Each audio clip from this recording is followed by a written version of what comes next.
තංගල්ල ප්‍රාදේශීය ලේකම් කාර්යාලයේ ප්‍රාදේශීය කොට්ටාසේ කුඩාවැල්ල දකුණ ග්‍රාම නිලධාරී වසමේ මෙම අද දිනේදී කරපු පෙරහුරු සරඹේ සුනාමි පෙරහුරු සරඹේ ඉතා සාර්ථක අන්දමින් අපිට වෙනකොට මේ කරන්න අවස්ථාව ලැබිලා තිනවා. ඒක විශේෂයෙන්ම කියන්න කැමති සියලු දෙනාම අවශ්‍ය ආකාරයට මේ අවශ්‍ය වෙලාවට සියලු දෙනාටම හැකියාව ලැබුණා ආරක්ෂිත ස්ථානයට මේ ළඟා වෙන්න. ඒකින්ද සාර්ථකත්වයක් අපි ලැබුවා. ඔය විශේෂයෙන්ම කියන්න ඕන මේ 2004 වර්ෂයේ සුනාමියේ මෙම ග්‍රාම නිලධාරී වසම සුනාමියට බලපෑවා. ඒ අවස්ථාවේදී මේ වගේ පෙරහුරු කරලා නොතිබිච්ච හින්දා ජනතාවට බේරෙන්න අපහසුතාවයක් මේ තිබුණා. ඒකම නමුත් මේ වගේ පෙරහුරු කිරීම අනිවාර්යෙන් අවශ්‍යතාවයක් තියෙනවා. ඒකින්ද මේ පෙරහුරු කිරීමෙන් අනිවාර්යෙන් ජනතාව දැනුවත් වෙනවා. පෙරහුරු තමයි ඉතාමත් වැදගත් වෙන්නේ.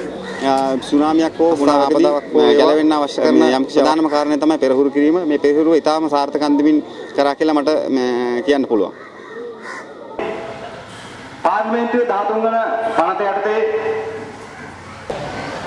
අපි මේ වගේ දේවල් වලට අපේ භාෂාවෙන් කියන ක්‍රියාන්විත කියලා ඇත්තටම අවශ්‍ය වෙලාවට අපි අවශ්‍ය වෙලාවට